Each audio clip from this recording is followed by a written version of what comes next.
एक आदमी जो सुरक्षात्मक कपड़े पहने हुए है बर्फीली तूफानी जमीन पर चल रहा है। चारों तरफ नजर डालते ही दिखाई देता है चारों ओर जमी हुई लाशें हैं। एक रहस्यमयी बर्फीले तूफान ने पूरी दुनिया की आधे से ज्यादा आबादी को मिटा दिया है और यह तो बस पृथ्वी पर एक रहस्यमयी जाति के पहले हमले की शुरुआत थी। जो लोग बच गए हैं उन्हें अब और भी भयावह चुनौतियों का सामना करना होगा। आप देख रहे हैं 2025 में रिलीज हुई नई आपदा थ्रिलर फिल्म इटर्नल डिस्टेंस। कुछ लड़कियां नाव में सवार होकर समंदर में छुट्टियां मना रही थीं। जैसे ही उन्होंने जश्न मनाने के लिए जाम उठाया, अचानक पीछे की समुद्री लकीर अंधेरे में डूब गई और फिर आकाश से एक हरी रोशनी तेजी से नीचे गिरने लगी। लड़कियां इससे पहले कभी ऐसे दृश्य नहीं देखी थीं। वो हैरान थीं कि सामने क्या आ रहा है। तभी अचानक समुद्र की लहरें तेज हो गईं। उनमें से एक लड़की जहाज चलाने दौड़ी, लेकिन पाया कि सभी इलेक्ट्रॉनिक उपकरण फेल हो चुके थे। तभी बाहर की दो साथी लड़कियां अचानक जमीन पर गिर पड़ीं। बच गई लड़की डर के मारे कांपने लगी। वो खिड़की से देखती है, एक बर्फ का टुकड़ा आसमान से नीचे गिरता है। दृश्य बदलता है। अर्जेंटीना के एक शहर में लोग बिजली विभाग के खिलाफ सड़कों पर उतर आए हैं। बिजली 3 दिन से बंद है और लोग अब बेहद गुस्से में हैं। पुलिस भी कुछ नहीं कर पा रही, सिर्फ ट्रैफिक को मोड़ रही है। गाड़ी में बैठे हुए जुआन सिर्फ मुस्कुराकर सिर हिलाते हैं। असल में वह अपने दोस्त की पार्टी में जा रहे थे, लेकिन अब रास्ता बदलना पड़ेगा। जब वो एक और चौराहे से गुजरते हैं तो देखते हैं बहुत सारी फायर ब्रिगेड की गाड़ियां जा रही हैं। इससे उन्हें कुछ अनहोनी की आशंका होती है। दोस्त के घर पहुंचने पर पता चलता है कि शहर की एक पावर सब स्टेशन में आग लग गई है। खास बात यह है कि वहां के पास एक एस्बेस्टस फैक्ट्री भी है और ये चीज जलने पर जहरीली गैस छोड़ती है। इसी वजह से इतनी सारी फायर ट्रक भेजी गई थी। अब जब उनका संदेह दूर हो गया तो जुआन अपने दोस्तों के साथ पोकर खेलने बैठ जाते हैं। टेबल पर चारों दोस्त 30 साल पुराने यार हैं, एक दूसरे को बहुत अच्छे से जानते हैं। सिर्फ वही नौजवान जो बीच में ग्रुप में शामिल हुआ था कुछ असहज लग रहा था। वह इधर उधर देखता फिर रहा था और उसे घर के मालिक का छुपा हुआ गैस मास्क भी मिल गया। जब सब दोस्त खेल में मस्त थे तभी अचानक ऊपर की लाइट बंद हो गई। किसी ने सोचा भी नहीं था कि यहाँ भी बिजली चली जाएगी। लेकिन इससे भी अजीब बात अभी बाकी थी। सभी लोगों के मोबाइल अपने आप बंद हो गए। बाहर से रह रहकर तेज धमाकों की आवाजें भी आ रही थीं। तभी घर की मालकिन नीचे भागती हुई आई। उसने खिड़की से देखा कि गैराज का चौकीदार जमीन पर गिर पड़ा है। मालिक बाहर जाकर देखने की तैयारी कर रहा था, लेकिन जुआन को कुछ अजीब लगा। खिड़की के बाहर सफेद कण तैर रहे थे। ऐसा लग रहा था जैसे बर्फ गिर रही हो, पर अभी तो गर्मी का मौसम है। मकान मालिक को अचानक याद आया हाल ही की एक खबर। कहीं यह उसी पावर स्टेशन की आग से फैला एस्बेस्टस की राख तो नहीं? शायद चौकीदार की मौत भी इसी जहरीले पदार्थ के कारण हुई हो। अब कोई भी बाहर जाकर मदद करने की हिम्मत नहीं जुटा पाया। तभी एक कार बेकाबू होकर रास्ते के किनारे टकरा गई। अब सभी के मन में अनहोनी की आशंका भर गई। वे अपने परिवार से बात करने की कोशिश करने लगे, मगर अफसोस सभी मोबाइल बंद थे। यहाँ तक कि लैंडलाइन भी काम नहीं कर रही थी। अच्छा हुआ कि मकान मालिक ने थोड़ी समझदारी दिखाई। उसने सबको कहा कि दरवाजे खिड़कियां अच्छे से बंद कर दो ताकि जहरीले कण अंदर न घुस पाएं। जुआन ने हाथ खिड़की पर रखा। बाहर की ठंड सीधा उसकी हथेली को चीरती चली गई। वास्तव में बाहर बर्फ गिर रही थी। उन सब ने अपनी जिंदगी में ऐसा मौसम कभी नहीं देखा था। गर्मियों में बर्फ गिरना ही हैरानी की बात थी, लेकिन ये बर्फ जहरीली भी थी। सफेद बालों वाला बूढ़ा आदमी और भी ज्यादा घबरा गया। उसे अपने परिवार की चिंता सताने लगी। उसने एक जैकेट उठाई, सिर पर ओढ़ ली और सबकी मना करने के बावजूद वह बाहर निकल गया। सभी लोग खिड़की की ओर चिंता में देखने लगे और देखा कि वो बूढ़ा बस कुछ कदम ही चला था कि अचानक गिर पड़ा। जहरीली बर्फ की ताकत का सभी ने अपनी आंखों से अनुभव किया। अब सब पूरी तरह घबरा गए थे। काफी देर बाद जाकर वे इस आपदा को स्वीकार कर पाए। धीरे धीरे पूरा शहर सफेद झाड़ जैसी बर्फ में ढकता चला गया। इसमें कोई शक नहीं था कि जो लोग सड़कों पर घूम रहे थे वे सभी मारे गए। अचानक नीचे से लगातार खटखटाने की आवाज आने लगी। सब लोग तेल का दिया लेकर नीचे जांच करने गए। पता चला कि कोई दरवाजे के बाहर मदद की गुहार लगा रहा था। घर के मालिक ने बताया कि यह दरवाजा सीधे गैराज की ओर खुलता है, जिसका आमतौर पर इस्तेमाल नहीं होता। यहाँ तक कि चाबी भी नहीं मिल रही थी। सभी ने मिलकर विचार किया और आखिरकार फैसला हुआ कि ताला तोड़कर उस व्यक्ति को बचाया जाए। जो लड़की अंदर आई वह एक डिलीवरी गर्ल थी। उसकी साइकिल खराब हो गई थी और वह उसे गैराज में ठीक करके निकलने ही वाली थी। तभी उसने देखा कि गैराज का चौकीदार जहरीले गड्ढे में गिरा पड़ा है। जुआन ने यह सुना तो उसका मन कुछ बेचैन हो उठा। वह लकड़ी के दरवाजे से बाहर निकला और एक छोटी गली पार करके पार्किंग लॉट में पहुंचा। जुआन की कार ज्यादा दूर नहीं खड़ी थी, लेकिन कार की चाबी सुरक्षा कक्ष में रह गई थी। बीच में एक हिस्सा ऐसा था जहां छत टूटी हुई थी और वहां से बर्फ गिर रही थी। घर के मालिक ने उसे मना किया कि इतनी जोखिम मत उठाओ, लेकिन जुआन को उस डिलीवरी गर्ल की बात याद आई। उसने टोपी और रेनकोट पहन रखा था। इसका मतलब यह था कि जब तक बर्फ सीधे त्वचा से न टकराए तब तक खतरा नहीं है। जुआन भी अपने परिवार की चिंता कर रहा था, इसलिए उसने जोखिम लेने का फैसला किया। सभी के सहयोग से एक ट्रक को सुरक्षा कक्ष के दरवाजे तक धकेला गया। ड्राइविंग सीट पर बैठे जुआन ने एक लोहे की सीढ़ी बाहर निकाली। उसने प्लास्टिक बैग से अपना सिर ढका और सीढ़ी के सहारे सुरक्षा कक्ष में प्रवेश कर गया।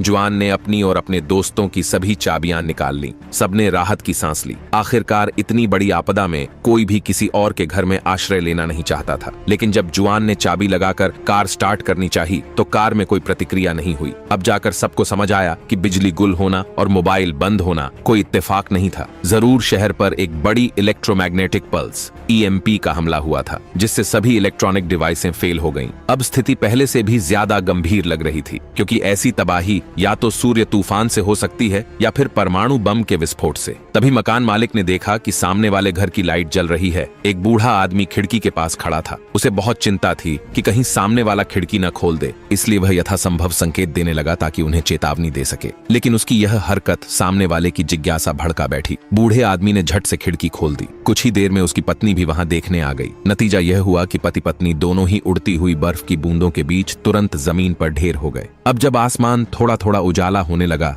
जुआन का चेहरा और ज्यादा गंभीर होता जा रहा था, क्योंकि उसकी बेटी को सुबह दौड़ने की आदत थी। ये सोचते ही जुआन ने तुरंत घर लौटने का निश्चय किया। उसके सारे दोस्त उसे मौत के मुंह में जाने नहीं देना चाहते थे, लेकिन जब उन्होंने जुआन का दृढ़ निश्चय देखा तो मकान मालिक ने उसे एक सुरक्षा सूट बनाने की ठानी। घर में पहले से ही वाटरप्रूफ सूट और गैस मास्क मौजूद थे। सबने मिलकर जल्दी जल्दी उसे पूरे उपकरण पहनाए, ये सुनिश्चित करते हुए कि उसकी 1 इंच त्वचा भी खुली न रह जाए। जुआन ने मास्क को पहनकर देखा। वह आसानी से सांस ले पा रहा था, इसलिए वह बैग टांगा और बाहर की ओर बढ़ गया। सभी लोगों की उम्मीद भरी निगाहों के बीच जुआन ने गहरी सांस ली और बर्फ से ढकी जमीन पर कदम रखा। बर्फ के फाहे धीरे धीरे आसमान से गिरते रहे, लेकिन ऐसा लगता था कि वे उस पर कोई असर नहीं कर रहे थे। लगता है यह खुद से बनाया गया सुरक्षा सूट वाकई प्रभावी था। बस सड़कों पर जो भयावह दृश्य थे उन्होंने जुआन की कल्पना से परे असर किया। वह लगभग हर एक कदम पर एक लाश देख रहा था। पूरा शहर मानो एक विशाल कब्रगाह में तब्दील हो चुका था। जुआन के भीतर से एक अजीब सा डर उठने लगा। कौन जाने इस आपदा में कितने लोगों ने अपनी जान गंवाई, क्योंकि यह बहुत ही अचानक आई थी। जो भी उस समय बाहर था उसे भागने का मौका तक नहीं मिला। हवा का तापमान लगातार गिरता जा रहा था। जुआन के शरीर में असहजता महसूस होने लगी। उसे लगातार ऐसा लग रहा था कि कोई पीछे से उसका पीछा कर रहा है। उसने थोड़ी देर दौड़ लगाई ताकि शरीर का तापमान बढ़ सके। तब जाकर वह ठंड की वजह से हो रही मानसिक भ्रांति से उबर पाया। जुआन ने नक्शा निकाला और शॉर्टकट से अपनी बेटी के घर की ओर जाने की तैयारी की। स्टेशन के पीछे के हॉल को पार करने के बाद वह रेलवे ट्रैक पर चलने लगा, लेकिन अगले ही पल सामने जो दृश्य था उससे जुआन के रोंगटे खड़े हो गए। एक ट्रेन पटरी के बीचों बीच रुकी हुई थी और उसके चारों ओर यात्रियों की लाशें पड़ी थीं। संभवतः जब ट्रेन स्टेशन पहुंचने ही वाली थी उसी समय यह जहरीली बर्फ गिरी होगी। जुआन दांत भींचते हुए आगे बढ़ता रहा। अचानक एक डिब्बे से कुछ आवाज आई। सोचा भी नहीं था कि अंदर कई जीवित लोग छिपे हुए थे। उन्होंने जब जुआन को पास आते देखा तो समझे कि शायद कोई दमकल कर्मी उन्हें बचाने आया है। आखिरकार वे लोग पिछले 6 घंटे से वहां फंसे हुए थे। ना तो उन्हें कुछ खाने को मिला, ना ही एक घूंट पानी नसीब हुआ। जुआन ने लाचारी में सिर हिलाया। वह अकेले दम पर इन सभी को बचा नहीं सकता था। वह बस अपना बैग खोला और उसमें से एक बड़ी बोतल मिनरल वाटर निकाल कर दे दी। अब आगे उनकी जान बचेगी या नहीं, ये सिर्फ उनके भाग्य पर निर्भर था। रेल की पटरी पार करने के बाद जुआन बहुत जल्दी अपनी पत्नी के घर के नीचे पहुंच गया, क्योंकि दोनों सालों से अलग रह रहे थे। बेटी हमेशा पत्नी के साथ ही रहती थी। सीढ़ियों की तरफ बढ़ते हुए जुआन ने अपना सुरक्षा मास्क उतार दिया। सीढ़ियों पर लगातार पानी बहता दिख रहा था। कुछ बचे हुए लोग दरवाजे पर खड़े शायद ताला तोड़ने की कोशिश कर रहे थे। जब जुआन उस मंजिल पर पहुंचा जहां पत्नी रहती थी तो देखा कुछ लोग दरवाजे पर खड़े प्रार्थना कर रहे हैं। उसने उन पर ध्यान नहीं दिया और सीधा घर के अंदर चला गया। कई कमरों में खोजबीन करने के बावजूद पत्नी और बेटी दोनों ही घर पर नहीं थीं। जुआन के मन में घबराहट की लहर दौड़ गई। उसी समय ड्राइंग रूम के बाहर से कुछ हलचल सुनाई दी। उसे लगा कि घर में चोर घुस आया है, लेकिन पूछताछ करने पर पता चला कि उसकी पत्नी ने ही किसी को दवा लेने भेजा था। जुआन की नजर नीचे गई।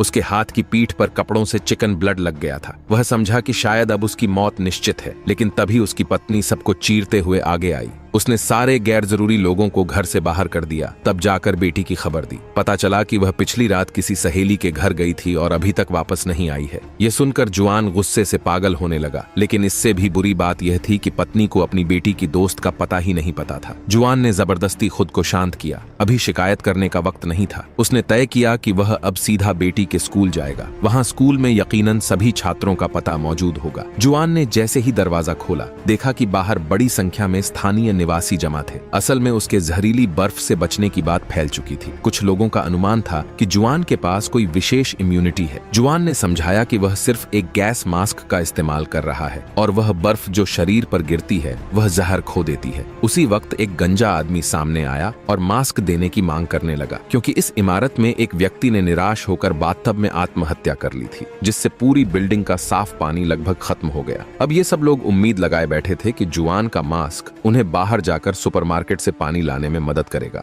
जुआन ने झूठा वादा किया, लेकिन बैग से एक पिस्तौल निकाल ली। क्या मजाक है, वह तो इस मास्क की मदद से अपनी बेटी को ढूंढना चाहता है। मगर उसे क्या पता था कि वो गंजा आदमी भी कोई साधारण शख्स नहीं था। उसने न जाने कहां से एक पिस्तौल निकाल ली और नीचे की ओर ताबड़तोड़ फायरिंग शुरू कर दी। जुआन मजबूरन जवाबी हमला करता है। हालांकि दोनों का निशाना बेहद खराब था। फिर वह अपनी पत्नी को लेकर एक फ्लैट में घुस गया और दरवाजे को अलमारी से जाम कर दिया। जुआन ने पत्नी से कहा कि वह जलरोधक कपड़े खोजे। उसी वक्त बालकनी से नीचे की कार देखकर उसके दिमाग में एक योजना आई। जब पत्नी ने वाटरप्रूफ जैकेट पहन ली तो जुआन ने गैस मास्क उसके सिर पर पहना दिया। अब दो में से सिर्फ एक ही बच सकता था। जुआन ने पत्नी से कहा कि वह पहले जाकर बेटी को ढूंढे। पत्नी खिड़की से कूदकर सीधा कार की छत पर आ गिरी और सफलतापूर्वक बिल्डिंग से बाहर निकल गई। बिल्डिंग के बाहर वह गंजा आदमी अब भी अंदर आने की फिराक में था। जुआन बीच बीच में कुछ फायर करता, जिससे वे सब सिर भी न उठा पाते। मगर वह गंजा आदमी भी कम चालाक नहीं था। उसे अंदाजा हो गया कि जुआन की गोलियां खत्म हो चुकी हैं। तभी उसने भीड़ को साथ लेकर जबरदस्ती भीतर घुसना शुरू किया।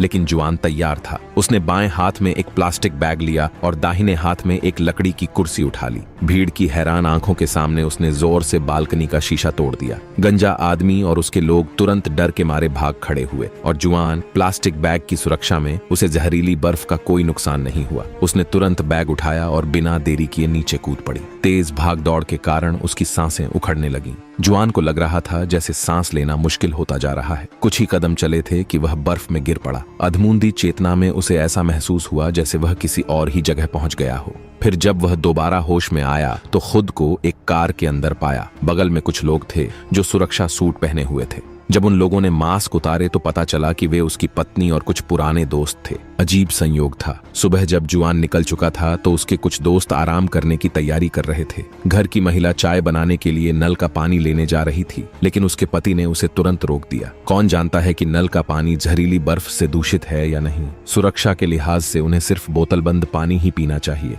मगर घर में उसका स्टॉक सीमित था, ज्यादा से ज्यादा कुछ ही दिन के लिए। सबको पूरा भरोसा था कि जुआन समय पर लौट आएगा। वह सुरक्षा सूट पहनकर स्टोर से सामान ला सकता है। मानना पड़ेगा, घर के मालिक की सुरक्षा चेतना गजब की थी। खाली बैठने से अच्छा उसने सारे दरवाजे और खिड़कियां मजबूत कर डाली। आखिरकार इस दुनिया में अब कैसे कैसे लोग हो सकते हैं। वह डिलीवरी बॉय जब उसके हथियारों को देख रहा था तो मन में उन्हें छूने का ख्याल आया, लेकिन घर के मालिक का चेहरा जैसे किसी चोर को देख लिया हो। डिलीवरी बॉय अब एक पल भी वहां रुकना नहीं चाहता था। उसने हेलमेट पहनकर वहां से निकलने का फैसला किया। घर का मालिक फावाली जल्दी से उसे रोकने आ गया। वह बस सतर्क इंसान था, किसी को मरते हुए देखना नहीं चाहता था। फावाली ने तय किया कि वह उस डिलीवरी बॉय की साइकिल ठीक कर देगा, शायद उससे वह सुरक्षित घर पहुंच जाए। साइकिल ठीक करते हुए फावाली को एक हैरानी हुई। साइकिल की लाइट अब भी जल रही थी। जब उसने खोलकर देखा तो पता चला कि खराब तो बस LED लाइट थी। पुरानी वोल्फ्राम फिलामेंट वाली बत्ती अब भी काम कर सकती थी। फावाली के दिमाग में एक साहसी विचार आया। उसने एक ग्रामोफोन को बैटरी से जोड़ दिया तार के जरिए। थोड़ी ही देर में एक मधुर संगीत की आवाज गूंजने लगी। तभी फावाली को एहसास हुआ कि इलेक्ट्रोमैग्नेटिक अटैक सिर्फ इंटीग्रेटेड सर्किट पर असर करता है, जबकि पुराने जमाने के उपकरण अब भी काम कर सकते हैं। सौभाग्य से उसके पास एक पुरानी कार भी थी। कार स्टार्ट होते ही वे तुरंत फायर स्टेशन पहुंचे। वहां सभी को एक एक सुरक्षा सूट मुहैया कराया गया। इसी दौरान दूर से गोलियों की आवाज सुनाई दी। फावाली को लगा शायद जुआन किसी मुसीबत में फंस गया है। जैसे ही वे एक मोड़ पर पहुंचे, उन्हें जुआन की पत्नी मिल गई और इसी तरह वे सभी मिलकर बेहोश पड़े जुआन को सुरक्षित बाहर निकाल लाए। जब पूरा दल बंद पड़ी सड़कों को पार कर रहा था तो किसी ने ध्यान नहीं दिया कि आसमान से कुछ आग के गोले नीचे गिर रहे थे। क्या कोई नई आपदा फिर से आने वाली है? अगर आप भी इसका जवाब जानना चाहते हैं तो जुड़े रहिए। मिलते हैं अगली कड़ी में।